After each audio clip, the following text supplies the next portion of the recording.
কি সুন্দর তরকারি দেখতে পাচ্ছেন, এটা হচ্ছে চিংড়ি শুটকি দিয়ে ডাটা আলু দিয়ে তরকারি রান্না করছি। তো এটা রান্না করার জন্য আমি প্রথমে চুলার মধ্যে একটা কড়াই বসাই দিব, তার মধ্যে দিয়ে দিব পরিমাণ মতো তেল এবং কিছু পেঁয়াজ কুচি। পেঁয়াজ কুচিটাকে তেলের মধ্যে হালকা একটু ভেজে এর সাথে দিয়ে দিব হচ্ছে রসুন কুচি আর হচ্ছে মরিচ কুচি দিয়ে আমি একটু তেলের মধ্যে ভেজে নেব। বেশিক্ষণ ভাজবো না, অল্প একটু ভাজবো, ওই সময়টুকু ভাজবো যেই সময়টুকু ভাজা পর্যন্ত রসুনের গ্রান বের হয়। যখন রসুনের গ্রান বের হয়ে যাবে তখন দিয়ে দেবো ধুয়ে পরিষ্কার করে রাখা চিংড়ি মাছের শুটকি। এই চিংড়ি মাছের শুটকিতে কিন্তু অনেক বালু থাকে, অনেকটা সময় নিয়ে কিছুক্ষণ আগে ভিজিয়ে রাখবেন, তারপর অনেকটা সময় নিয়ে ধুবেন, তারপর দেখবেন আর বালু বালু লাগবে না। তো অনেকটা সময় নিয়ে ধোয়ার পরে এখন চিংড়ি মাছ শুটকিটা দিয়ে আমি তেলের মধ্যে কিছুক্ষণ ভেজে নিব। তো ভাজা হয়ে গেলে এর সাথে দিয়ে দেবো হচ্ছে হলুদ গুঁড়ো, মরিচ গুঁড়ো, লবণ দিয়ে আমি ভালো করে এটাকে চিংড়ি মাছটাকে ভালো করে হচ্ছে আমি মশলার সাথে কষিয়ে নিব, একটু ভাজা ভাজা করে নিব আর কি। যখন ভাজা ভাজা হয়ে যাবে তখন এই পর্যায়ে দিয়ে দেবো পানি। পানি না দিলে কিন্তু মশলাটা পুড়ে যেতে পারে, তাই আমি পানি দিয়ে আমি পানির সাথে আর একটু কষিয়ে নিব চিংড়ি মাছের শুটকিটাকে।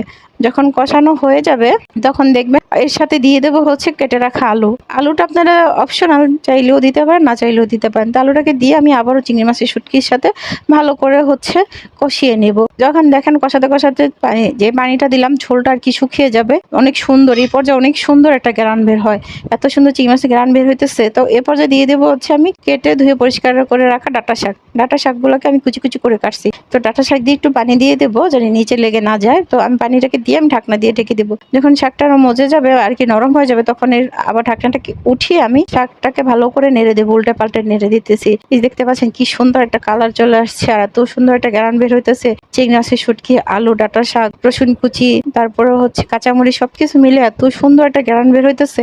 এই যে এটা দিয়ে অনায়াসে অনেকগুলো ভাত খাওয়া যায়। এই আমরা রোজা রেখে আমরা ইফতার করতে পারি না, ভাত খেতে পারি না। তো এই সময় হচ্ছে এই যে এই তরকারিটা দিয়ে আপনারা এই তরকারিটা ইফতার বা সেহরিতেও পেট ভরে মজা করে ভাত খেতে পারেন। তো এটাকে নেড়ে চেড়ে আমি আবারও ঢাকনা দিয়ে ঢেকে দেবো। তো যখন এটা লো হিটে রেখে দিছি আমি, এই যে দেখতে পাচ্ছেন আমার শাকটাও কি সুন্দর একটা কালার চলে আসছে, যে শাকের কালারও কিন্তু যায় নাই। ঢাকনা দিলে নাকি শাকের কালার চলে যায়, দেখেন ঢাকনা দেওয়াতে কিন্তু শাকের কালারও যায় নাই। দেখতে পাচ্ছেন এত সুন্দর শাক রান্না হইতেছে, দেখেন কি সুন্দর কালারিং মনে হইতেছে। চিংড়ি মাছের শুটকি, আলু, শাক, রসুন কুচি, পেঁয়াজ কুচি, তার সাথে আছে কাঁচামরিচ কুচি, কি সুন্দর লাগতেছে দেখতে, তাই না? কি সুন্দর একটা কালারফুলের তরকারি, খুব দারুণ লাগতেছে দেখতে আর এত সুন্দর গ্রান বের হইতেছে। আমি কিন্তু সাথে লবণও দিছি, একটু লবণ দিয়ে নিলাম। তারপরে এই যে দেখেন আবার ওটাকে ঢাকনা দিয়ে আমি ঢেকে দেবো কিছুটা সময়ের জন্য। এই যে দেখেন আপনাদেরকে দেখাইতেছি যে আলুটাও কিন্তু আমার সিদ্ধ হয়ে গেছে।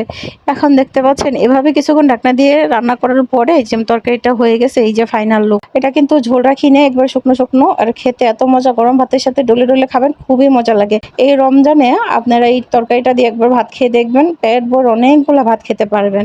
সবাই ভালো থাকবেন, খোদা হাফেজ।